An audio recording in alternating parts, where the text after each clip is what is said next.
So this is probably one of the most contentious videos I'm going to make with regard to this new education system, the education initiative I've been talking about with regard to being a digitally nomadic global school, providing an education, a continuous and continuity of education for students in an environment where they could be anywhere in the world, anytime, and still learning the things that they are passionate about. So the reason this is probably the most contentious video I'm going to make is because it is about what is actually required.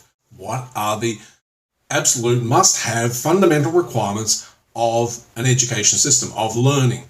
What is it we must teach children in order to become part of society once they leave school, and to be part of society during school?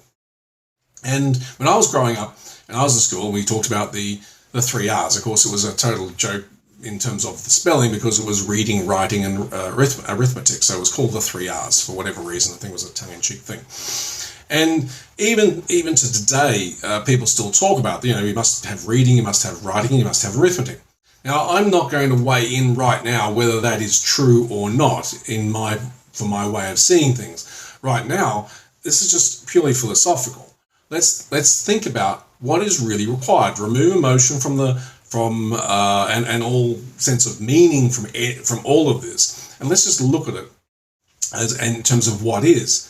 One could argue that, well, we have the god of Google these days, and you can ask Google to calculate anything and it'll come up with an answer, and one expects that answer is correct, even though I have seen some complex mathematical equations done by Google, which other people say, no, the way they learned it was Google's wrong.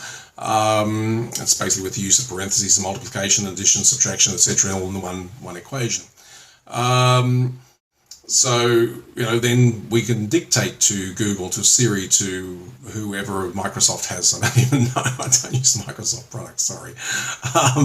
But, we can dictate our messages, and at the moment there are still some spelling errors, but then there's a spell checker. If we dictate to a Google Doc, it gets spell checked, and we can see what's right or wrong. We can right mouse click or 2-button click on a Mac, and we get the menu up, and we can see possible correct spelling.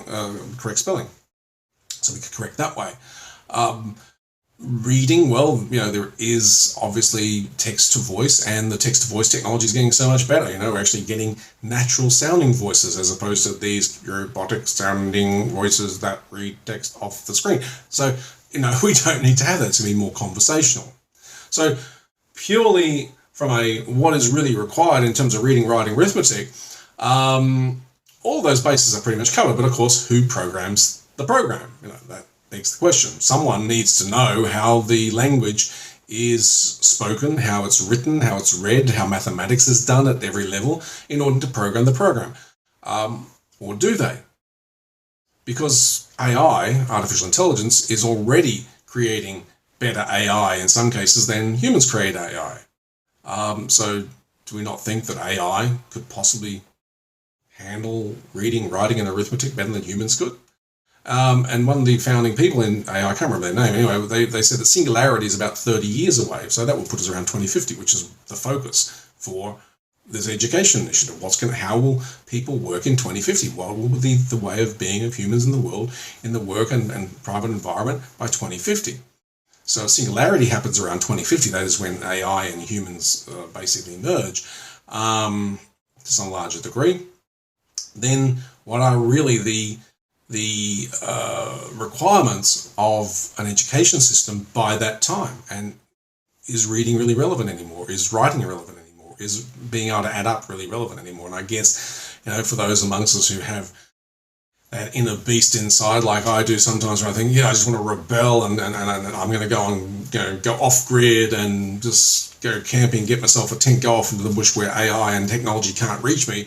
Well, that would be really cool to be able to know how to read if I had a book with me. I'm not going to be writing to many people anyway, and I guess it would be helpful to be able to use some mathematics sometime to calculate whatever it is I need to calculate, like how fast I need to run away from that grizzly bear that's chasing me. So, and I'm being a bit tongue-in-cheek here. Obviously, if and when technology fails, then we need to be able to rely, as a human form, we need to be able to rely on ourselves. And So should we not maybe be self-reliant anyway, independent of what technology does or doesn't exist? There's the flip side of the argument. We can't, because people say, well, we can't just rely on technology to do all this. Maybe we can, maybe we can't. Instead, I'm not going to weigh in on this right now. I'm just posing the question, what is really relevant? What is absolutely required in an educational system by 2050? And then let's work it back to what is actually required now. And we may find, if we are totally honest with ourselves and remove all meaning and emotion from the conversation about, how we grew up and the things we learned, and if we're also honest with ourselves, we look at the stuff we learn and half we don't use. I mean, seriously, trigonometry, who uses trigonometry? There are a few people, I'm sure, who use it. And we didn't even get to use scientific calculators to do the trigonometry exams. We had to use these tables and books and stuff, and we had to work that whole darn thing out. And it was like, oh, God. So, what is it we're teaching kids in school today that, irrespective of whether they're interested in it and therefore it won't stick if they're not interested in it, what amount of it is irrelevant to their way of living down the track when they leave school, during their school period? What is it that we're teaching them which is redundant, right? And it's not even about the jobs that don't exist, that haven't been invented yet, because the technology or the whatever it is going to be invented in 10, 20 years' time will create jobs which are unique to whatever that thing is that's invented. Not even about that. It's just about what is it that we are teaching kids right now that we can dump, and what is it that they're going to need to know by 2050 that we're teaching them now, but they don't need to know then. It's like when I left, I'm in my early 50s right now at the time making this video, and there's a whole bunch of stuff that I learned at school where, apart from the stuff I don't know anymore, there's a bunch of stuff I know that I learned. I'm like, I've never used it. It's never come up. Just never. And there's a whole bunch of stuff I probably learned, like I've talked about in other videos, and didn't stick until I went and learned it because I took an interest in it. So this video is not about informing you about the education initiative that we're talking about, this digitally nomadic way of learning, and creating an educational system where there is continuity of learning, continuity of education despite being digitally nomadic. This video is not about informing you about some aspect of that. It's really to prompt everybody to think about what are the actual requirements of education in the future. It's probably starting to sound like a crack record, because I want you to start thinking consciously, mindfully, be aware of your thoughts when you think about it.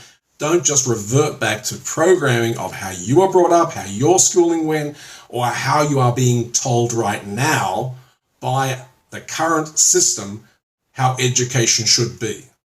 I want you, everybody, to think about how education will be, or how the workforce will be, how humans will be in 2050, given all the stuff that's happening around us and all the stuff we don't even know yet. And it's that way of work, it's those requirements of work and society and life in private and professional environments. It's that which should be the focus of how we develop a flexible, dynamic, fluid curriculum that enables kids to learn the things they're passionate about and prepares them with whatever those fundamentals are going to be. Goodness knows what those fundamentals are right now. I don't think anyone can really say honestly. Prepares them for those fundamentals, with those fundamentals for being a great contributing part of society in the future. I've probably said enough for now. Thank you so much for joining me. I've been really grateful. I'm really grateful I've been able to share this with you. My name is Paul Langer. Thank you again. Have a great day.